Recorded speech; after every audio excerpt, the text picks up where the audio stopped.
YouTube और या Facebook, Instagram ये कोई करियर नहीं है। ट्रू। ये एक प्लेटफॉर्म है। जैसे मैंने मार्केटिंग की बात करी, एक प्लेटफॉर्म है। एग्जांपल ले लीजिए, संदीप महेश्वरी से यूट्यूब ने कहा कि अगर आप अपने चैनल को मोनेटाइज नहीं करेंगे फिर भी हम आपके चैनल पे ऐड चलाएंगे। उन्होंने कहा बंद कर दो हमारा चैनल, हम अपना प्लेटफॉर्म खुद खोल लेंगे। क्यों? क्योंकि उनके पास एक स्किल है जिससे लोग उनसे अट्रैक्ट हो रखे हैं। तो हमेशा आप यूट्यूबर बनना है इस पे फोकस ना करके पहले अपनी एक स्किल पे काम करिए। कोई भी एक स्किल हो सकती है आपकी। स्किल का बहुत बड़ा बोलबाला है आने वाले भारत में। भारत के लोगों को समझ आ जाएगा कि जो हमें स्कूल्स में पढ़ाया जाता है उससे पैसों का कोई वास्ता नहीं है।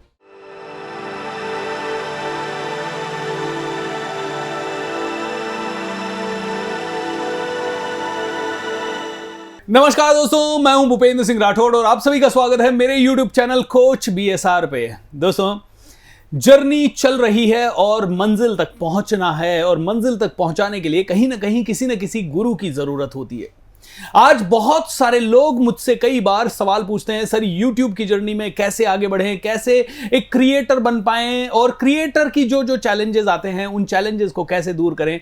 और टू बी वेरी ऑनेस्ट, मैं YouTube पे तो बहुत सारे वीडियोस बनाता हूं, लेकिन फिर भी दोस्तों कहूंगा कि क्रिएटर्स को गाइड करने के लिए जो 100% ऑथेंटिक पर्सन, जो कि दिन रात क्रिएटर्स के लिए ही डेडिकेटेड है, ऐसे किसी पर्सन को मैं बुलाना चाहता था ताकि उनसे हम सीख सकें कि कैसे हम भी बहुत आगे बढ़ सकें और अपने YouTube की जर्नी को या फिर और भी प्लेटफॉर्म्स पे जो हम क्रिएट कर रहे हैं उस जर्नी को पावरफुल बना सकें। बट उससे पहले दोस्तों, चैनल को जरूर सब्सक्राइब कर लें और वादा करें कि ये वीडियो आपको फ्री में मिल रहा है तो आप जैसे लाखों को फ्री में मिलना चाहिए। तो इसको शेयर करने का प्रॉमिस करेंगे तो ही मैं अमरीश जी को आप लोगों के सामने लाऊंगा। दोस्तों, I would like you to meet one and only the champion creator, जो कि एक ही मिशन में लगे हुए हैं, क्रिएटर बनाने के मिशन में। आइए स्वागत करते हैं और मिलते हैं अमरीश जी से, जो कि एक जबरदस्त क्रिएटर हैं। इन्होंने 2016 से YouTube की जर्नी शुरू की, तब से आज तक हजारों क्रिएटर्स को हेल्प कर चुके हैं। संदीप माहेश्वरी जी के शो हो या फिर इंडिया में क्रिएटर्स कार्निवल, जो कि सबसे बड़ा क्रिएटर फेस्टिवल हो, वो क्रिएट अमरीश जी ने किया है और बहुत बड़े बड़े प्लेटफॉर्म पे बात करते हैं और हजारों क्रिएटर्स को हेल्प करते हैं। अमरीश जी का स्वागत करते हैं। Amrish ji, how are you doing sir? Thank you so much sir, thank you so much कि आपने मुझे अपने शो पे बुलाया। Great. और ऑल गुड, मैं बहुत बढ़िया हूँ। और अभी मैं अपने बारे में सुन रहा था, मुझे बहुत अच्छा लगा सीरियसली कि यार कभी हार्ड वर्क पे ऑफ जब कहते हैं कि जब सामने वाला आपके बारे में बोले, बहुत अच्छा लगता है कि हमने एक क्रिएटर इकोनॉमी में एक कुछ तो एक वन स्टेप आगे बढ़े कि अगर आप कुछ कह पा रहे हैं तो हमारे लिए बहुत ब्लेसिंग्स है। नहीं अमरीश जी, मैं आपको बोलूंगा कि बहुत सारे लोगों से मैं मिला हूं, स्पेशली क्रिएटर्स की जर्नी में, बट मुझे बहुत कम लोगों ने बहुत ज़्यादा प्रभावित किया है, क्योंकि वो लोग सब 80% लोग अपने कंटेंट को लेके डेफिनेटली ऑब्सेस्ड हैं, they are doing great, but आप हर एक क्रिएटर को आगे बढ़ाने के लिए ऑब्सेस्ड हो, और ये आप में यूनिक है, और ये आपकी पर्सनालिटी में झलकता है, आपकी स्माइल में झलकता है, आपकी प्रेजेंस में झलकता है। एंड आपके कारण 5000 क्रिएटर एक हॉल में आए। उसी दिन मुझे लगा था कि आपका इंटरव्यू जल्दी से जल्दी करना है। सो एनीवेज अमरीश जी, आपकी जर्नी क्या रही है वो हम सबसे पहले जानना चाहेंगे, क्योंकि मुझे पता है आज जो आप हैं उसके पीछे बहुत हार्ड वर्क रहा है एंड बहुत सारे सेक्रीफाइसेस रहे हैं। तो आपके मुंह से सुनना चाहेंगे अगले 3 से 4 मिनट में कि आपकी जर्नी क्या रही है and what made you change. Thank you sir. मैं आपको थोड़ा सा अपना पास्ट बताता हूँ। 7th क्लास में मैं दिल्ली आया। उससे पहले फादर यहाँ पे थे तो हम लोग गांव में रहा करते थे। दुनिया क्या होती है मुझे नहीं पता, बस मुझे इतना पता था कि मेरे पिताजी बहुत से गांव के लोगों को दिल्ली लाते हैं और एक स्पोर्ट्स की कंपनी होती है फैक्ट्री में, वहाँ वो जॉब लगा देते हैं जो लोग नहीं पढ़े लिखे होते। मेरा भी सपना था बस 10th करना है, वहीं जाना है, अपने चाचा लोगों के साथ जो मेरे गाँव से गए हुए थे उनके साथ पूरी जीवन जीनी है। क्योंकि जो गाँव में चकाचौंध थी ना दोस्त यार, वो कम होते जाते थे। करेक्ट। वो आ रहे थे, वो दिल्ली आ रहे थे जी। तो मेरी सिस्टर की शादी हुई, फादर ने दिल्ली में हम सबको भी लेके आ गए और यहाँ पे मैंने 7th क्लास में एडमिशन लेना शुरू करा। आपको जान के हैरानी होगी, मैं 7th क्लास में 3 बार फेल हुआ। क्या बात कर रहे हैं? मैंने आज तक कोई ऐसा इंसान नहीं सुना जो 7th में फेल हुआ है। तो वही मैं आपको कह रहा हूँ, आपको हैरानी होगी क्योंकि जब मैं बहुत गाँव में था तो 7th क्लास में था, सबने कहा वो बहुत छोटा है, इसको दोबारा डालो, तो दोबारा डाल दिया। तो 2 बार तो मैं गाँव में रह गया। जब मैं तीसरी बार दिल्ली में आया तो मास्टर ने बोला इसे कुछ भी नहीं आता, इसे 1 साल और डाल लो। तो मैं 3 बार 7th में रहा। जब मैं 7th में भी था तो कंपार्टमेंट से मैं पास हो पाया। मतलब ये हालत थी मेरी अपने टाइम की 7th जब मैं दिल्ली में आया। लेकिन मैंने एक चीज नोटिस करी कि लोग मुझे क्रिटिसाइज बहुत करते थे जी। कि इसके फादर ड्राइवर हैं, तो ड्राइवर का बेटा क्या बनेगा। इनफैक्ट पीठ पीछे तो दूर की बात, मेरे मुंह पे ही बोलते थे।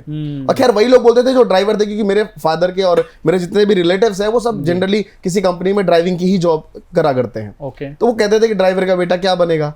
तो कई बच्चे उस चीज को गुस्से में तो मैं दिखाता था एग्रेसिव उस टाइम, लेकिन एक बंद कमरे में मैं मोटिवेशन बुक पढ़ना शुरू कर दिया मैंने। Okay. स्वेट मॉडर्न की किताब मैं उस टाइम पढ़ा करता था, है ना, किसी रेड लाइट से मैंने खरीदी थी। तो वो मेरे अंदर ना मेरे रोंगटे खड़े कर देती थी, गूज बम्स। तो मुझे समझ नहीं आता था कि इस किताब में ऐसा क्या है जो बदलाव लाता है। तो बाहर से एक चंचल बदमाश टाइप का बच्चा, है ना, किसी से भी लड़ लेना, किसी की बातों में तुरंत रिप्लाई कर देना, तो लोग मुझे बदमाश समझते थे। लेकिन वो जो बुक्स में पढ़ता था, मुझे लगता है आज उसी की वजह से आज मेरे जीवन में जितने भी बदलाव आए तो वो सब हुए। तो फिर चीज़ें ऐसी चलती रही और फिर मैं कहीं ना कहीं मैंने 10th में जैसे ही पहुंचा तो मेरी माता जी का देहांत हो गया उस समय। अच्छा। तो ये मेरे जीवन में बहुत ही बड़ा चेंज आया, ठहराव बहुत आया। पहले मैं बहुत एग्रेसिव बच्चा था। तो फिर पिताजी भी बहुत यंग थे, सबने पिताजी को कहा कि भाई आपको शादी कर लेनी चाहिए। तो पापा ने कहा नहीं, मेरा बेटा बड़ा हो चुका है, अब मैं नहीं करूँगा। तो मेरी दादी ने कहा, क्योंकि दादी गांव से थी और 17 की एज का मैं था, उन्होंने कहा तुझे शादी कर लेनी चाहिए। तो मैंने भी शादी कर ली 17 में। जी। तो 17 साल के थे आप? माय तो 17 साल की उम्र में मैंने शादी कर ली और मेरी वाइफ बहुत सपोर्टिव रही। शादी हो के आई और आज तक वो मेरे साथ है। वाइफ कितने साल की थी? वो मेरे से 1 साल बड़ी। अच्छा। वो 18 की। हाँ। हम एक दूसरे को जानते भी थे गांव में, थोड़ा पहले से रिलेटिव्स में थे। तो इतनी सपोर्टिव थी कि आज तक वो मेरे साथ रही। शादी के बाद बीच बीच में आना जाना कभी रहा, बट हमेशा मेरे साथ रही। कभी भी हनीमून नहीं हुआ, कहीं घूमने नहीं गए, कोई ट्रिप नहीं हुआ। उसने हमेशा सपोर्ट किया कि तुम्हें पढ़ना चाहिए। तो मैंने 11th करी, 12th करी, फिर मैंने ट्यूशंस पढ़ाना शुरू करा, जो बेसिक नीड होती है। एक कहते हैं ना कि आप कैसे अर्निंग स्टार्ट करोगे। तो 12th के बाद मैंने फिर ट्यूशन पढ़ाना शुरू करा। फिर मैंने सीए की कोचिंग ज्वाइन करी। तो मैंने देखा कि मैं ट्यूशन जो पढ़ा रहा हूँ बड़ी शिद्दत से पढ़ाता था मैं जी। तो जो लोग सीए थे वो भी मेरे पास आते थे कि अमरीश जी कोई ट्यूशन हो तो बताइएगा। तो मैंने कहा 4-5 साल की जर्नी में तय करके दोबारा मुझे ये ट्यूशन लाइन में आना है, तो क्यों ना मैं सीए छोड़ के इसी में मन लगा के मेहनत की जाए। तो 1-2 साल मैंने दिल्ली के टॉप स्कूल डीपीएस, आरकेपुरम हो गया, मथुरा रोड हो गया, इनके बच्चे पढ़ाए और 97-98 मार्क्स आ गए। तो उसके बाद मुझे डिग्री बताने में शर्म महसूस नहीं होती थी। इनफैक्ट मैं बच्चों को कहता भी था कि मुझसे क्यों पढ़ रहा, बाहर भी पास हूँ खाली। तो बच्चा भी कहता है सर आपसे ही पढ़ना है। तो मेरी एक 8-10 साल की जर्नी वहां रही। उसके बाद फिर मैं यूट्यूब में आया। यूट्यूब में आप कौन से साल में आए? ये 2016 की बात है। क्या हुआ कि एक स्टूडेंट था, उसने कहा सर आप ये जो पढ़ाते हैं इसको यूट्यूब पे क्यों नहीं डालते हैं? जी। मैंने कहा यार यूट्यूब पे क्या होता है, मुझे यूट्यूबर शब्द भी नहीं मालूम था। ट्रू। तो क्योंकि जो हमारे स्टूडेंट थे वो generally DPS, pathways, GD Goenka ऐसे स्कूल्स थे। तो वो फॉरेन के यूट्यूबर्स की वीडियो देखते थे, जैसे लोगन पॉल हो गया, उस टाइम प्यूडीपाई हो गया, तो इसकी वीडियोस देखा करते थे। तो उसने मुझे वीडियो दिखाई तो मैं समझ ही नहीं पा रहा था कि मैं रिलेट कैसे करूं। एक प्यूडीपाई जो गेमर है, मैं यहाँ मास्टर आदमी शर्ट लगा के पैंट पहन के बच्चों को पढ़ा रहा हूँ और प्यूडीपाई की तरह यो मैं नहीं कर पाता था वहां पे। इनफैक्ट जब मेरे को भी पहली बार यूट्यूब के बारे में पता चला, मैंने कहा यार ये यूट्यूब तो कैसे हर किसी का वीडियो कैसे वायरल हो जाएगा, क्यों देख लेगा, ये अपने लिए नहीं है। और कभी ध्यान ही नहीं दिया और बहुत लेट ध्यान दिया, 2019 में ध्यान देना शुरू किया। It was too late. मुझे लगता है मेरा आज भी आई थिंक 2016 था।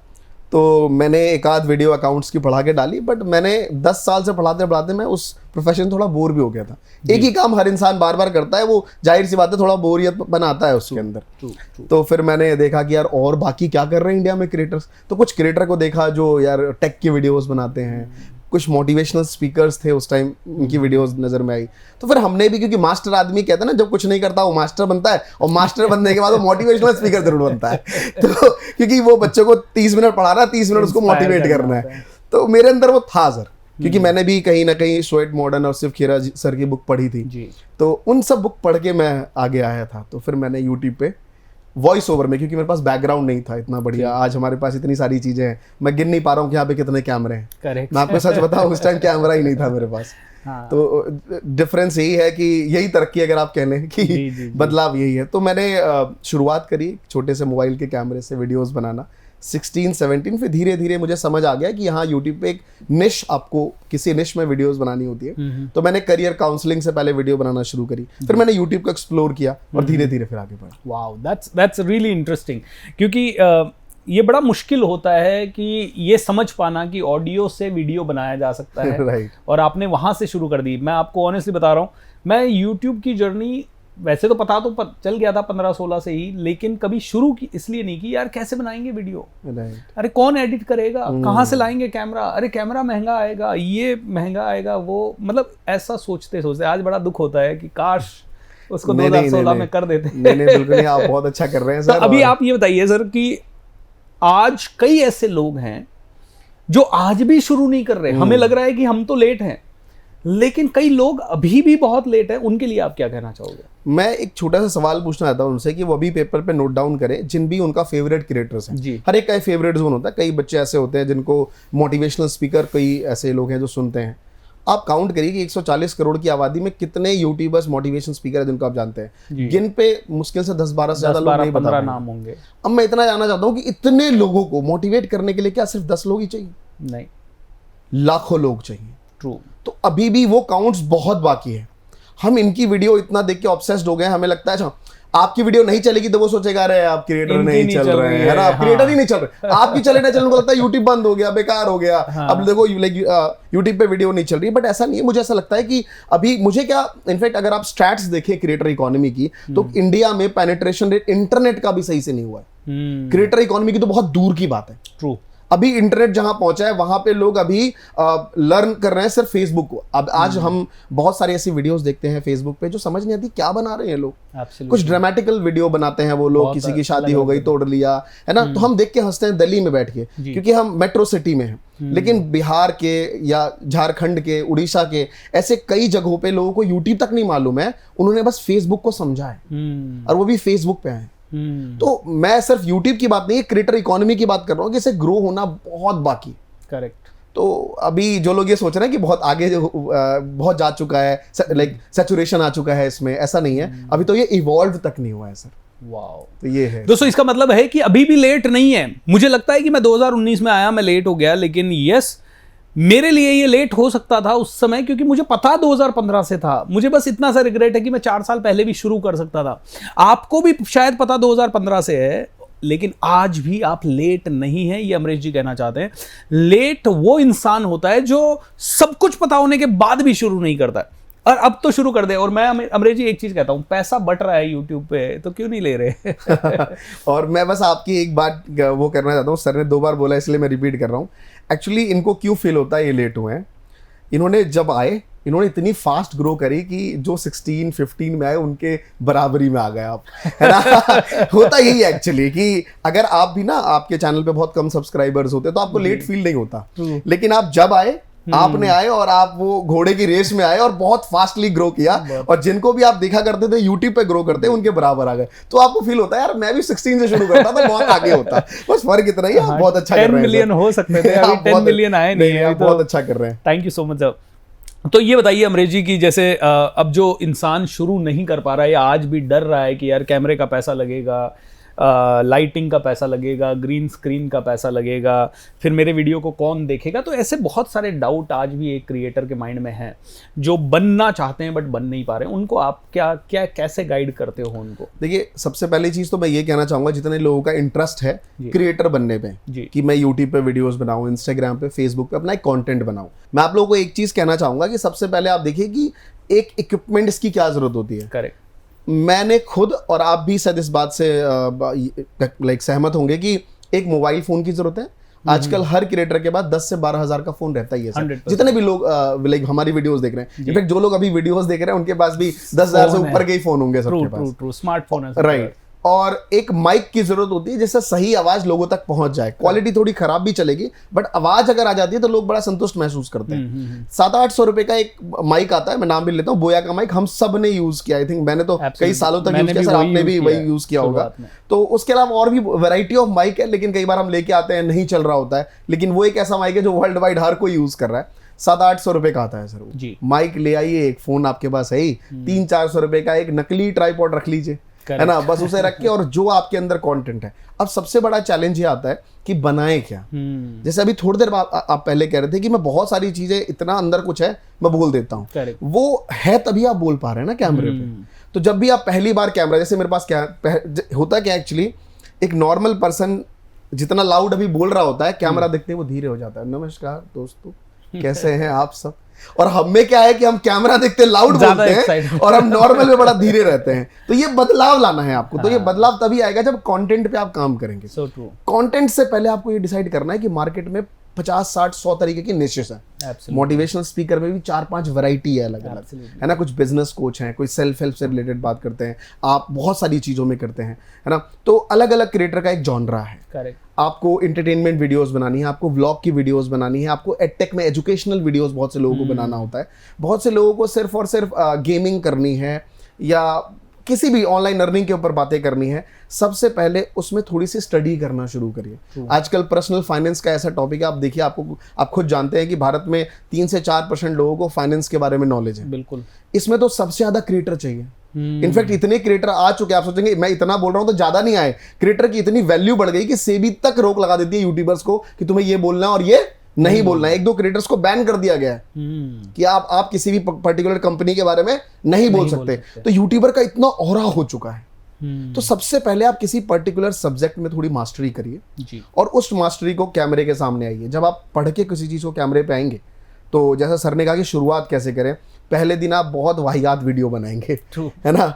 मैं एक रिक्वेस्ट करूंगा, पहले हम लोग डाल देते थे, पहले कहते थे जैसा बना है डालिए, है ना। लेकिन मैं कहता हूं मत डालिए। अभी इस 4 दीवारी में अगर हम ऑन एयर नहीं है, कुछ अपशब्द निकल जाए, कुछ गलत वीडियो बन जाए, हम उसको कट कर सकते हैं ना सर। एब्सोल्युटली। तो वैसे ही आप पहली वीडियो बनाइए और देखिए खुद हंसी, हाँ अच्छी कितनी गंदी वीडियो बनाया है ना। उसको साइड में रख दीजिए, फिर दोबारा सेम कंटेंट पे दोबारा रीशूट करिए। आप 10 बार शूट करिए, मैं गारंटी देता हूं जितने भी लोग देख रहे हैं, आप खुद कहेंगे अमरीश इतना बदलाव आ गया यार मेरे में, सिर्फ 30 मिनट के अंदर। एब्सोल्युटली। तो ऐसे शुरुआत। दोस्तों, करत करत अभ्यास ते जड़मती होए सुजान, मतलब बार बार करना पड़ेगा। और लेट मी टेल यू, ये हमारे लिए अभी नेचुरल है कि कैमरे के जब बात करना है तो तुरंत कैमरे की तरफ मुंह हो जाएगा, जब इनसे सवाल पूछना है तो इनके ये अपने आप आपके अंदर आ जाएगा। ये किसी को सिखाना नहीं पड़ता, ये हम पेट से सीख के आए। अगर हम घर पे बात कर रहे हैं तो कैसे बात करते हैं? पापा से बात, पापा इधर बैठे हैं तो पापा की तरफ मुंह देखेंगे, मम्मी इधर है तो इधर मम्मी की तरफ करेंगे। ऐसे तो करेंगे नहीं कि हाथ बांध के बैठेंगे हम लोग, ऐसे भी नहीं करेंगे कि हमारे चेहरे पे कोई एक्सप्रेशन नहीं आएगा। हम हंसेंगे, स्माइल करेंगे और आराम से करेंगे। और बिल्कुल सिंपल है, मोबाइल से शुरुआत कर सकते हैं और धीरे धीरे यूट्यूब ही इतना पैसा दे देगा कि धीरे धीरे वो ही। कंसिस्टेंसी बहुत बड़ी पावर है सर। मैं जैसा आपने घर की बात करी तो घर से मैं जोड़ देता हूँ। चाहे आप किसी से ही बात करते रहे, जब भी आप खाना उठाते हैं तो मुंह में डालते हैं, नाक में नहीं जाता, कान में नहीं जाता, आंख में नहीं जाता। चाहे लाइट हो, अंधेरा हो, किसी से बात कर रहे हो, आज तक मतलब ऐसा कोई इंसान मैंने नहीं देखा जिसे खाना उठाने के बाद नाक में डाल लिया हो। करेक्ट, है ना। तो ये एक प्रैक्टिस है जी। जितना आप ज्यादा प्रैक्टिस करेंगे उतनी चीजें बढ़ेंगी। आजकल बहुत सारे लोग आ गए हैं सिखाने के लिए। आप बहुत सारी यूट्यूब कहते हैं कि यूनिवर्सिटी है पूरी, आप वहां सीख सकते हैं, बट कंटेंट बहुत ज्यादा है। तो आप किसी को एक गाइडर्स मानिए, मेंटोर मानिए और उनकी तरह बनना शुरू करिए। अमरीश जी, अगला सवाल उन क्रिएटर्स के लिए है जो शायद जर्नी तो शुरू कर चुके हैं बट डीमोटिवेटेड हो रहे हैं जर्नी में, जहां कभी सब्सक्राइबर नहीं बढ़ रहे, वीडियो पे व्यूज नहीं आ रहे। उन्होंने अपनी तरह से best of the best content लाने की भी कोशिश की है, 1.5 साल से वीडियो बना रहे हैं। तो अब वो लोग कैसे इंस्पायर्ड रहे? क्योंकि उनको लग रहा है कि उनको जब शुरू किया था उन्होंने, तो उन्होंने सोचा था कि यार जॉब के साथ साथ शुरू करके एक लेवल पे पहुंच जाएंगे, बट आज 1.5-2 साल 3 साल भी हो गए, किसी को पहुंच नहीं पा रहे। इवन यूट्यूब से $10 भी इनकम नहीं जनरेट हो पा रही है। तो इनके लिए क्या आपका सजेशन है? सर देखिए, अब ना सिर्फ यूट्यूबर बनना इंपॉर्टेंट नहीं है, एक पर्सनल ब्रांड के साथ जुड़ के रहना है। आपको एक ब्रांड बनना पड़ेगा यूट्यूब पे भी, क्योंकि व्यूअर ना इवॉल्व हो गया है। 2015-16 में क्या था कि यूट्यूब का ट्रेंडिंग पेज बहुत ही वाहियात हुआ करता था। मतलब वो 25 मुंह वाला सांप आता था, लोग कहते थे अरे सांप, लोग क्लिक करके ढूंढते थे। लोग कहते थे फोटो पे तो था, उनको थंबनेल ही नहीं मालूम था जी। आजकल मैं आपको इनफैक्ट आप मेरी बातों से सहमत होंगे, आपके घर में जो कुछ बच्चे होंगे छोटे छोटे, आप उनसे मिलिए, यूट्यूब के बारे में आपसे ज्यादा उनको जानकारी है। Very true. कि थंबनेल है, वॉच टाइम इतना होता है, सब्सक्राइबर इतने चाहिए, है ना, हर एक निश पे अलग अलग पैसा बनता है, वो आपको बता देगा छोटा सा बच्चा। करेक्ट। तो व्यूअर इतना इवॉल्व हो चुका है धीरे धीरे कि वो जानता है कि अब मुझे coach BSR YouTube channel search करके उनके चैनल पे आना है, ना कि उनकी वीडियो रैंडम कुछ क्लिकेबल में दिख जाएगी, मैं क्लिक करके आऊंगा। करेक्ट। तो फिर इस सिचुएशन में हमें एज अ क्रिएटर क्या करना चाहिए? हमें अपने आप को एक मोनोपोली ऑडियंस बनानी पड़ेगी। वो ऑडियंस जो मुझसे सुनना चाहती है, वो ऑडियंस जो मेरी ऐसी बात करती है। मतलब मैं हमेशा कहता हूं कि भारत एक ऐसा देश है, हम ब्लेस्ड हैं कि आप गाली भी बकते रहेंगे तो उसकी भी एक ऑडियंस होती है। करेक्ट। कि हमें तो गाली ही सुनना है। मतलब दिन भर की थकान के बाद अगर कोई गाली दे दे तो बड़ा बहुत सारे तो मतलब वही है सर कि ऑडियंस हम ब्लेस्ड है कि हमारे पास हर टाइप की ऑडियंस है। करेक्ट। और हमें अपनी एक मोनोपोली ऑडियंस बनानी है और व्यूअर्स इवॉल्व हो रहा है, आपको अपना एक पर्सनल ब्रांड जोड़ना पड़ेगा। आप कुछ भी बना के क्लिकेबल करके लॉन्ग टाइम तक सस्टेन नहीं कर पाएंगे, तब आप फ्रस्ट्रेटेड होगे कि यार मैं फ्रस्ट्रेशन में आप बहुत गलत डिसीजंस लेंगे। शुरुआत में आपने सोचा था यूट्यूब बनाऊंगा, लाखों रुपए आएंगे, फॉर्च्यूनर में घूमूंगा, थार में घूमूंगा, लेकिन वो सपने टूटते हैं तो इंसान बहुत डिप्रेशन में जाने लगता है। तो उस सपने को बनाने के लिए एक ब्रांड बनाइए जो आप हैं। How wonderful. दोस्तों, ये ब्रांड बनाने के बहुत सारे छोटे छोटे तरीके हैं, जैसे कि आपके कलर कॉम्बिनेशंस, आपके ड्रेसिंग, आपके कपड़े, आपका तरीका, आप वीडियो कैसे स्टार्ट करते हैं, वीडियो एंड कैसे करते हैं, आपका जिस जॉनर में है, ऐसे कई सारे तरीके हो सकते हैं जो कि आपको पढ़ने पड़ेंगे, थोड़े सीखने पड़ेंगे। और अगर आप में से किसी को भी ये चीज़ें डिटेल में सीखनी है तो अमरीश जी वो पूरा का पूरा एक मिशन लेके चल रहे हैं वी मेक क्रिएटर्स के नाम से, जहाँ पे कि आप उनसे अच्छे से सीख भी सकते हैं ये सारी चीज़ें। अमरीश सर, एक यूट्यूबर में आप कई सारे यूट्यूबर से मिले हैं, उनमें से कई ऐसे लोग हैं जिनके 25 मिलियन सब्सक्राइबर है, 30 मिलियन सब्सक्राइबर है, 50 मिलियन सब्सक्राइबर भी शायद होंगे जिनसे आप किसी से मिले होंगे। नहीं, मैं तो मिला हूं सर 25 वालों से। 25 वालों से। तो ये 25 मिलियन सब्सक्राइबर वाले लोग या 1 मिलियन सब्सक्राइबर वाले लोग, इनमें क्या डिफरेंट है जो कि शायद कई यूट्यूबर्स में या कई क्रिएटर्स में नहीं है? देखिए, हर एक का एक जॉनरा है सर। जैसे आजकल एक नया ट्रेंड आ गया 1.5-2 सालों से शॉर्ट्स का। तो शॉर्ट्स में क्या है कि हम ना हैबिचुअल, हमें किसी लोग कहते हैं ना व्यूअर्स की डिमांड है तो वैसा ही वीडियो बना रहे हैं। एक्चुअली ये वर्ड रॉन्ग मैं मानता हूँ, हो सकता है किसी और के लिए थ्योरी सही हो। हम सोचते हैं कि हम सप्लाई इतनी बढ़ा देते हैं कि लोगों को पसंद आने लगता है। दिल्ली में मैं 10 साल से रहता हूँ, मैंने नहीं देखा दिल्ली वाले मोमोज के बड़े प्रेमी थे।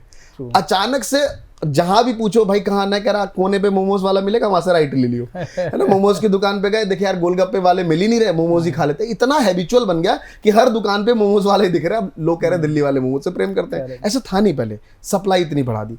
तो मैं सिंपली ये कहना चाहता हूँ कि क्रिएटर्स, आपने कहा कि 1 मिलियन में 25 मिलियन में क्या डिफरेंस है। तो क्रिएटर जब आता है, इवॉल्व करता है, तो उसने देखा शॉर्ट्स, उसे लगा यार शॉर्ट्स बना के ना मैं आगे बढ़ जाऊंगा। अब शॉर्ट्स यूट्यूब का नया ट्रेंड भी है, यूट्यूब उसको प्रमोट भी कर रहा है, तो ऑब्वियसली यूट्यूब उसको पुश करेगा। तो शॉर्ट्स में क्या है, सब्सक्राइबर्स बहुत बढ़ते हैं। लेकिन शॉर्ट्स क्रिएटर, मैं अभी कॉलेज में था, मैंने एक बच्चे से पूछा कि तुम यस्टरडे या आज पूरे दिन भर में तुमने कितनी शॉर्ट्स वीडियो देखी? उसने कहा 250। मैंने कहा कितनी याद है?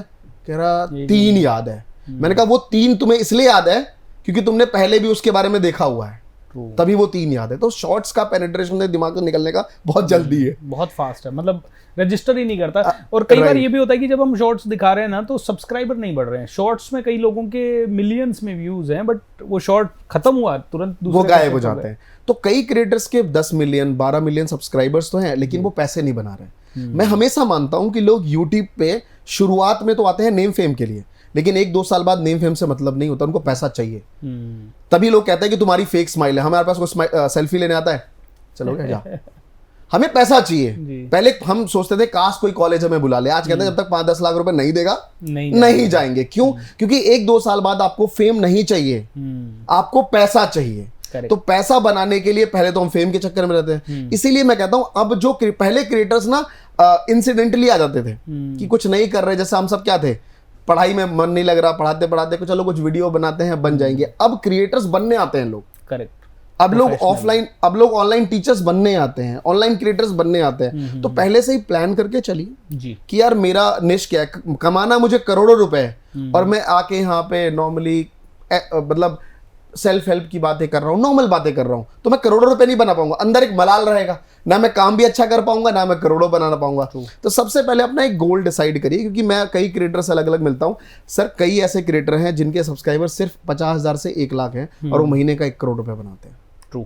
और मैंने देखे हैं ये नंबर्स, तो आई होप आपने भी देखे, इतने सारे क्रिएटर्स आप भी मिलते हैं कि, और कई ऐसे क्रिएटर हैं जो 10 मिलियन भी हैं। लोगों को लगता है फिर ये कितना कमा रहा होगा, लेकिन वो महीने के 3-4 लाख रुपए बना रहा है। अब कुछ लोगों को लगेगा ये भी कम थोड़ी है ना, लेकिन ये एक उसको तो लग रहा है 10 मिलियन वालों को कि उसने कहीं ना कहीं शुरुआत में कुछ गलती करी। तो हर क्रिएटर का एक अलग अलग तरीका है, सबकी अपनी जर्नी है। मैं इतना मानता हूं कि अभी भी क्रिएटर्स प्लान्ड होके नहीं आ रहे हैं, अनप्लान्ड तरीके से आ रहे हैं, लेकिन उन्होंने एक स्टैब्लिश जगह बनाई है। बट अब जो सही तरीके से अपना बिजनेस स्टैब्लिश कर रहे हैं वो बहुत आगे जाएंगे। दोस्तों, एक बहुत अच्छी बात इधर से निकल के आई कि डोंट जस्ट गो बाय कितने मिलियन लोग फॉलो कर रहे हैं, क्योंकि जितने मिलियन लोग फॉलो कर रहे हैं डेफिनेटली उससे आपका ब्रांड तो बड़ा हो रहा है, बट ऐसा ज़रूरी नहीं है कि 10 मिलियन वाला 10 करोड़ कमा रहा है और ऐसा ज़रूरी नहीं है कि 1 लाख फॉलोवर वाला सिर्फ 1-2 लाख रुपए ही कमा रहा है, लाख फॉलोवर वाला भी कई बार करोड़ कमा रहा है। कैसे? वो जो लाख लोग उसके चैनल पे आ रहे हैं वो उनको कितनी वैल्यू दे रहा है, उससे वो लोग कितने प्रभावित हो रहे हैं, उसके बाद वो कोई कोर्सेज बेच रहा है या और किसी तरह से उनसे कनेक्ट कर रहा है, and that is where the game is. और लाख फॉलोवर कम होते हैं क्या सर? नहीं, मतलब वैसे तो अब हम और आप जिस नंबर पे बैठे हैं आई थिंक महीने में बढ़ रहे हैं, बट ये मैं कहना चाहूंगा कि ये बहुत हैंडसम नंबर होता है। इस पे एक हमारा सिल्वर प्ले बटन आता है। Correct. और पहली बार जब बटन आता है तो बड़ा मजा आता है। मैं वो जो आपने कहा कि कैसे कमाते हैं वो भी प्रैक्टिकल लोगों को बता देता हूँ। मैं भी रिसेंटली बैंगलोर गया था तो एक एजुकेटर मुझे मिले जो कि ट्रांजेक्शन कराते हैं, मतलब बच्चों को जावा वगैरह सिखाते हैं, जावा और मशीन लर्निंग के कोर्सेज बनाते हैं। तो उनके जितने भी लाख सब्सक्राइबर उनके पास हैं, उनके हर वीडियोस पे व्यूज आते हैं 10,000 12,000 हर वीडियोस पे कंसिस्टेंट। वो कहते हैं सर ये 12,000 लोग पता है कौन है? ये वो लोग हैं जो अपनी जॉब में ट्रांजिशन चाहते हैं। अच्छा। अभी कहीं जॉब कर रहे हैं किसी भी प्रोफेशन में, किसी कंपनी में, आईटी कंपनी में, और उनको चाहिए कि मुझे जॉब में स्किल करना है, कुछ शॉर्ट में कोई कोर्स करना चाहता हूं। तो सर ये 15,000 लोग रेडी बैठे, इनके लिए 10,000 रुपए कोई बड़ी बात नहीं है मुझे देना। इनफैक्ट ये रोज मुझे कमेंट करते हैं कि सर जल्दी से एक नया कोर्स लेके आओ जिसे मैं करके मैं अपनी जॉब में ट्रांजिशन लाऊं। करेक्ट। तो आप सोचिए कि 15,000 लोग, आप लोग बैठे, सर हम लोग क्या करेंगे, लोग मोबाइल निकाल लेते हैं कि नंबर बताने वाला है, ये कैलकुलेट करते हैं कितना बना। तो आप सोचिए कि अगर 5,000 लोग भी 10,000 रुपए दे रहे हैं तो क्या नंबर बनेगा सामने? बहुत बड़ा नंबर बनता है। तो ये नंबर्स हैं, मैं हैरान हूं लोगों का। तो खैर हम लोग हैरान इसलिए क्योंकि मैं दिल्ली क्रिएटर से मिलता हूँ। एक सर कह रहे थे सर आपका दिमाग फटता नहीं है, आप 10 क्रिएटर से अलग अलग तरीके से जानकारी ले रहे हो, फिर भी आप 2 ही चैनल लगे चल रहे हो। तो ये ठहराव है जो मैं क्रिएटर में मुझे मिलना अच्छा लगता है, जैसा आपने शुरू में बताया। लेकिन क्रिएटर वाकई बहुत पैसा बना रहे हैं सर आज के डेट में। So true. दोस्तों ऐसे ऐसे क्रिएटर्स हैं जो कहीं नहीं जाते हैं, एक कमरे में बंद रह रहे हैं और महीने का 10-10 करोड़ रुपए बना रहे हैं, और फिर जब निकलते हैं तो फिर वो दिल खोल के खर्चा भी करते हैं, अपनी लग्जरी लाइफ भी जीते हैं, अपने परिवार वालों को भी जीने में मदद करते हैं। आपने थोड़े दिन पहले क्रिएटर्स कार्निवल किया, 5,000 क्रिएटर्स को आप एक जगह ला पाए। पहले तो मुझे ये बताइए कि 5,000 क्रिएटर्स को एक जगह लाना, how easy was it for you? मतलब वैसे तो गो विद द फ्लो था, आसान लगा क्योंकि हम बहुत एक्साइटेड थे इस काम को करने के लिए, बहुत मजा आया। लेकिन कई बार सोचता हूँ तो मेरे को भी लगता है यार ये काम मैंने बड़ा मतलब आसान था नहीं। क्योंकि क्या होता है सर, एक व्यूअर्स को बुलाना, क्योंकि जब मैं अकेला अगर सेशन ले रहा हूँ और मेरे सामने 5,000 लोग हैं तो मुझे सुनने आए थे जी। लेकिन वहां पे जैसा आपने बताया और सब जानते हैं कि 300-350 बड़े क्रिएटर्स थे। वो बड़े क्रिएटर्स इतने बड़े थे कि वो अपने आप में दमखम रखते थे 5,000 इवेंट हर 6 दिन पे करने का। Correct correct. तो मुझे उनको एक जगह पे लाना और बिठाना सुबह से शाम तक, ये बहुत बड़ा चैलेंज था। लेकिन हमने तकरीबन 4 साल से वी में क्रिएटर्स एक चैनल चलाते हैं जहाँ पे हम क्रिएटर्स को ही मैनेज करते हैं, उनकी छोटी छोटी अच्छाइयाँ, उनको किस बात से बुरा लग सकता है ना, कहाँ पे उनको लगेगा कि नहीं यार अमरेश ने खराब तो किया लेकिन यहाँ उसने दिल जीत लिया है ना। तो मैं वो सब चीज़ों को नोट डाउन करके छोटे छोटे हमने कई ऐसे इवेंट्स करे, 500 क्रिएटर्स का, 1000 क्रिएटर्स का, छोटे छोटे काफ़ी वर्कशॉप्स करे, भिलाई में हो या MP में हो, हमने रायपुर में करा, दिल्ली में काफ़ी करे। तो काफ़ी इनपुट्स थे हमारे पास, उसके बेसिस पे हमने डिसीजंस लिया। मेरी टीम बड़ी स्ट्रांग है जो कि 3 सालों से क्रिएटर को ही काम करने पे लगी हुई है। तो हमने बहुत प्लान तरीके से, मैनेज तरीके से काम किया। बहुत चैलेंजिंग था सर, मैं आपको सच बताऊं। बिहाइंड द कैमरा मैंने आपको एक स्टोरी भी सुनाई थी कि कई बार क्या होता था कि पोस्टर में अब 100 क्रिएटर लगाने हैं, रैंडम जाता था कि आज पोस्ट जा रहा है कल, तो ग्राफिक डिजाइनर से एक आध फोटो छूट जाती थी। अब छूटती थी तो कोई टीचर छूट गए, उनका सीधा डायरेक्ट आता था रेजर पे का पेमेंट। तभी मैंने एक जोक बना लिया कि मास्टर आदमी से एडसेंस नहीं पूछते, उससे पूछते रेजर पे का अमाउंट बताओ। तो एकदम से पेमेंट आया, सर माना कि MP का छोटा चैनल है लेकिन पेमेंट वाइज सबसे ऊपर है। तो मैं सीधा सॉरी बोलता था, सॉरी सर। तो बड़ा चैलेंजिंग रहा, लेकिन एट द एंड आप भी थे सर उसमें, और बहुत हेक्टिक था। मुझे तो बड़ा अच्छा लगा, मैं मतलब आई वाज सो हैप्पी, क्योंकि जब इस तरह का काम होता है ना तो उसकी गूंज लाखों लोगों तक पहुंचती है और लाखों लोगों को एक साथ इंस्पिरेशन मिलती है। और मैं तो करोड़ों लोगों तक इंस्पिरेशन पहुंचाना चाहता हूँ, ये मेरा मिशन है। तो जो भी इस काम को करता है, I really feel very happy. Thank you. तो अमरेश जी, आपकी पर्सनल सक्सेस स्टोरी के बारे में बात करते हैं।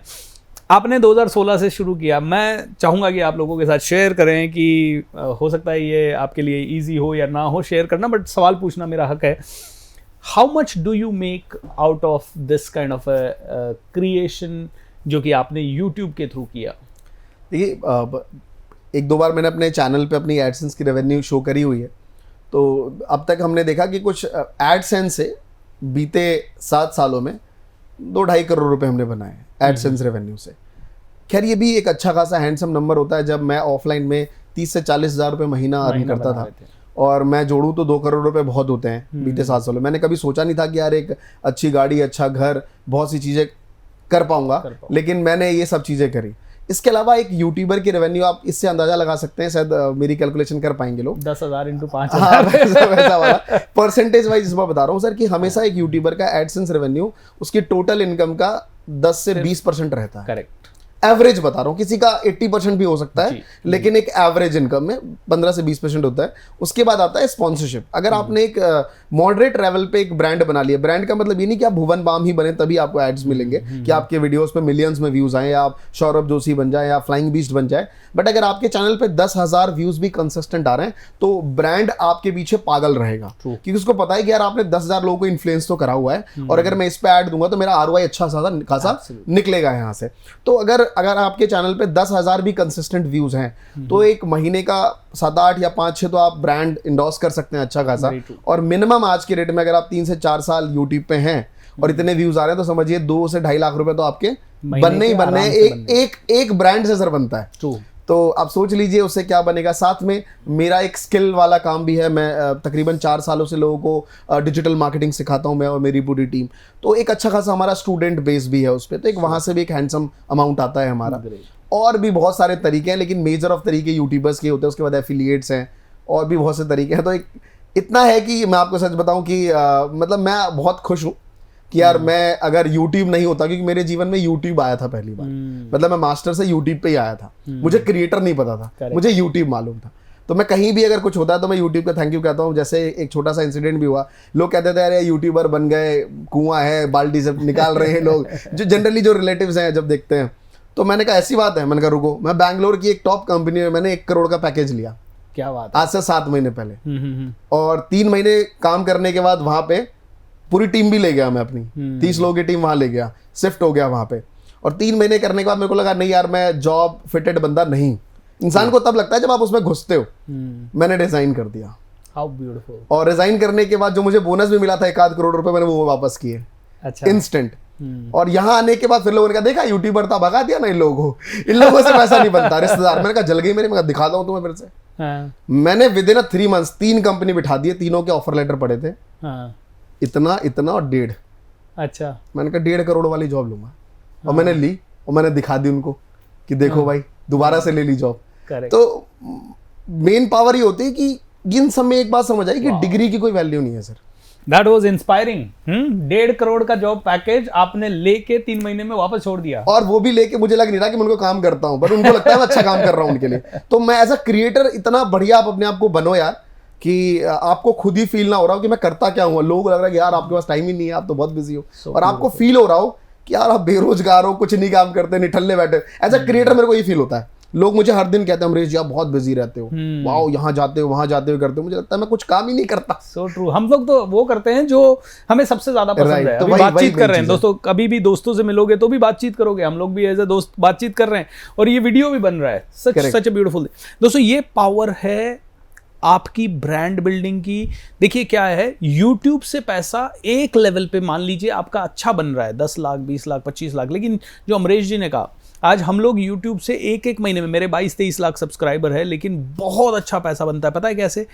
ना सिर्फ YouTube से बनता है, हमारे कोर्सेज लोग वहाँ से खरीदते हैं, लोग वहाँ से इन्फ्लुएंस होने के बाद हमारे पास ब्रांड्स आती हैं जिनके ऊपर हम वीडियोस बनाते हैं, और पता नहीं कौन कौन सी तरीके से, जैसे स्पॉन्सरशिप, जैसे इन्होंने बताया स्पॉन्सरशिप का एक बहुत बड़ा अमाउंट आता है। तो I really want you to understand कि ये मत सोच के चलेंगे सिर्फ यूट्यूब पे वीडियो बनाऊंगा वहीं से लाख सब्सक्राइबर होंगे तो लाख रुपया आएगा। लाख रुपया मेरे लिए एक्साइटिंग नहीं है, मैं जॉब कर लेता हूँ। वो लाख के साथ साथ 10 लाख भी आ सकता है, एंड ये आपको समझना है। अमरीश जी जाते जाते 2 और सवाल। पहला सवाल आपसे कि अब अगले 10 सालों में आपका विजन क्या है? मैंने सर यूट्यूब पे बहुत अच्छा काम किया। मुझे पता है कि यूट्यूब अब एक मार्केटिंग प्लेटफॉर्म है। पहले आज से मैं 3 साल पहले बोलता था ऑडियंस गाली बकती थी, ये देखो हमें लूट रहा है, बट अब लोगों को समझ आ चुका है कि यूट्यूब एक बेस्ट मार्केटिंग प्लेटफॉर्म है। आप अपना एक बढ़िया प्रोडक्ट बनाइए, चाहे वो फिजिकल हो या फिर कोई सॉफ्टवेयर हो या फिर आपके कोई सर्विसेज हो। आप अपना एक प्रोडक्ट बनाइए और उस प्रोडक्ट को लेके काम करना शुरू करिए। मैंने भी अपने कुछ सर्विसेज, अपने प्रोडक्ट्स डिज़ाइन करे बीते 3-4 सालों में। हमने उन पे बहुत अच्छा काम किया। शुरुआत में अकेले था, लेकिन आज टीचर्स और हमारी टीम मिला के एक स्ट्रॉन्ग, हम 30-35 लोगों की टीम है जो स्पेशली इस चीज़ के ऊपर बहुत अच्छे से काम कर रहे हैं और धीरे धीरे हम इसको डिज़ाइन कर रहे हैं। और नेक्स्ट 10 सालों में मुझे पता है कि स्किल का बहुत बड़ा बोलबाला है आने वाले भारत में। भारत के लोगों को समझ आ जाएगा कि जो हमें स्कूल्स में पढ़ाया जाता है उससे पैसों का कोई वास्ता नहीं है, और ये चीज़ लोगों को समझ आ जाएगी। किताबें हमें एक अच्छा इंसान बनाती हैं, लेकिन आप उसको भ्रम में जीते हैं कि मैं अच्छा पढ़ूंगा तो मैं अच्छे पैसे बनाऊंगा। तो या तो आप अच्छे इंसान बनिए, अच्छी बात है, वो हम ठोकर खा के भी सीख जाते हैं, लेकिन मुझे लगता है कि पढ़ाई लिखाई को इतना तजुर्बा मत दीजिए कि जीवन में आप हमेशा फ्रस्ट्रेशन फील करें कि कई बार ना ज़्यादा डिग्री भी इंसान का बोझ बन जाती है। करेक्ट। मैं कई ऐसे लोगों को देखता हूं, मैं जॉब्स और डिग्री के खिलाफ नहीं हूं, मैं आपको ऑनेस्टली बताऊं, मुझे हमेशा है कि ये आपको लर्निंग्स देती है वहां से, लेकिन आप ये सोच के कि यार मैंने अपने जीवन में बहुत सारी डिग्रियां ली हैं और डिग्री लेने के बाद मुझे तो कुछ बड़ा करना चाहिए था, मैं क्यों नहीं कर पाया, मैं बहुत से लोगों को फ्रस्ट्रेटेड देखता हूँ। तो कम से कम मैं खुश हूँ कि मैंने बहुत 1-2 ही डिग्री ली है और मैं अपने जीवन में सही काम कर रहा हूँ। करेक्ट। और अमरेश जी, दूसरा सवाल आपसे कि अब जो युवा हैं उनके लिए इस पूरी जर्नी में कुछ ऐसी चीज़ें होगी जो बहुत इम्पॉर्टेंट होगी, जैसे ठीक है वीडियो भी बना लिया, करेक्ट, लेकिन एटीट्यूड वाइज कौन सी चीज़ें आपको लगती है जो 2 या 3 लर्निंग आप उनको दे सकते हैं जो उनके बहुत काम आए एंड जिससे उनको लगे कि यार यस ये ही मिसिंग था या यही मैंने कर लिया तो बहुत कुछ हो जाएगा? करेक्ट। सबसे पहले मैं जाते थे ये बताना चाहूँगा लोगों को कि यूट्यूब और या फेसबुक, इंस्टाग्राम ये कोई करियर नहीं है। ट्रू। ये एक प्लेटफॉर्म है। जैसे मैंने मार्केटिंग की बात करी, एक प्लेटफॉर्म है। एग्जांपल ले लीजिए, संदीप महेश्वरी से यूट्यूब ने कहा कि अगर आप अपने चैनल को मोनेटाइज नहीं करेंगे फिर भी हम आपके चैनल पे ऐड चलाएंगे। उन्होंने कहा बंद कर दो हमारा चैनल, हम अपना प्लेटफॉर्म खुद खोल लेंगे। क्यों? क्योंकि उनके पास एक स्किल है जिससे लोग उनसे अट्रैक्ट हो रखे हैं। तो हमेशा आप यूट्यूबर बनना है इस पे फोकस ना करके पहले अपनी एक स्किल पे काम करिए। कोई भी एक स्किल हो सकती है आपके अंदर, चाहे आपके अंदर वीडियो एडिटिंग की स्किल हो सकती है, ग्राफिक डिजाइनिंग की हो सकती है, आपके अंदर लाइक डिफरेंट ऑफ टाइप्स, मैं बात करूं बहुत सारे स्किल्स हैं आज के डेट में। योगा ट्रेनर हैं आप अच्छा घर में खाना बनाती हैं, कुकिंग चैनल है, आप बहुत अच्छे वक्ता हैं, आप मोटिवेशनल स्पीकर बन सकते हैं, आपके अंदर नॉलेज है कि यार मैं बजटिंग अच्छा करता हूं, 10,000 से घर कैसे चलाया जा सकता है, आप पर्सनल फाइनेंस के ऊपर वीडियो बनाना शुरू कर सकते हैं। तो सबसे पहले एक स्किल बनाइए। और मुझे लगता है कि अगर आप मुझसे पूछ रहे हैं, वैसे तो दुनिया में हजारों स्किल्स हैं जिनसे पैसा बनाया जा सकता है, पर मुझे लगता है कि सबसे ज़्यादा बोलने वाला बनिए, है ना। So true. चुप रहने वाला इंसान ज़्यादा पैसे नहीं बनाता, ये मैंने तो देखा है अपने जीवन में। तो बोलने वाला बनिए दोस्तों, बोलिए, बात कीजिए। मैं तो बार बार लोगों को कहता हूं जो बोलेगा वो राज करेगा, जो सुनेगा वो ऑडियंस में बैठा रहेगा। इसीलिए बोलिए, तब आपके वीडियोस चलेंगे, तब आप जिंदगी में आगे बढ़ेंगे, तब आप एक लीडर बनेंगे। हर क्षेत्र में लीडर बनने के लिए इंस्पायरिंग पर्सनैलिटी होना जरूरी है, बात करना जरूरी है, और वो आज अमरेश जी की है, इसीलिए बहुत सारे लोग उन्हें सुन रहे हैं। सो दोस्तों, it was an amazing interview. आपको इस इंटरव्यू की कौन सी खास बातें लगी वो नीचे कमेंट बॉक्स में लिख के बताएं। एंड अमरेश जी, तहे दिल से आपका शुक्रिया कि आपने हमारा इनविटेशन स्वीकार किया, आप यहाँ पधारे, एंड लिटरली कई लोगों को ये वीडियो इंस्पायर करेगा। दोस्तों, इनके साथ जुड़ने के लिए महात्मा जी टेक्निकल, इनकी YouTube channel and we make creator YouTube channel को, इंस्टाग्राम प्रोफाइल्स को ज़रूर सब्सक्राइब करें। वीडियो के नीचे डिस्क्रिप्शन में मैं सारी डिटेल्स आपको दे दूंगा, so that you can follow him and you can learn how to become a great creator. Thank you Amresh sir, thank you so much for being here. Thank you so much sir कि आपने मुझे मौका दिया, आपकी audience को मैं कुछ entertain कर पाया स्किल्स रिलेटेड। और मैं आपके चैनल को तकरीबन 2-3 साल पहले, तो आपने जैसे बताया कि आपने 2019 से शुरुआत करी, तो मुझे लगता है इन बिटवीन ही मैंने आपका चैनल देखा था, और काफ़ी आप बहुत अच्छा काम कर रहे हैं। मतलब मैं आए दिन आपके शोज देखता रहता हूँ, हर दिन कभी ना कुछ चल रहा होता है, तो मुझे बड़ा अच्छा लगता है कि एक क्रिएटर, आप हर दिन कुछ नया कर रहे होते हैं, तो आपको भी अच्छा लगता है, आपकी ऑडियंस को भी मजा आता है। तो आप बहुत अच्छा काम कर रहे हैं sir, thank you so much, congratulation, thanks a lot, thank you, and really appreciate कि भगवान बस ऐसे ही ब्लेसिंग देता रहे आपको और हमको, ताकि हम पूरे हिंदुस्तान को इंस्पायर करते रहें। सो दोस्तों, थैंक यू सो मच। आपने ये इंटरव्यू देखा, इसको फैला दीजिए ज़्यादा से ज़्यादा लोगों तक, क्योंकि हर क्रिएटर को इस इंटरव्यू की ज़रूरत है आज। चैनल को सब्सक्राइब भी कर लीजिए, और भी आपको अमरेश जी जैसे और भी इंस्पायरिंग लोगों से मिलना है तो नीचे कमेंट बॉक्स में उनके नाम शेयर कीजिए, so that we can invite them for the podcast and आप तक ऐसे ही वैल्यू पहुँचाते रहें। Thank you Amresh sir, and thank you everybody, lots of love.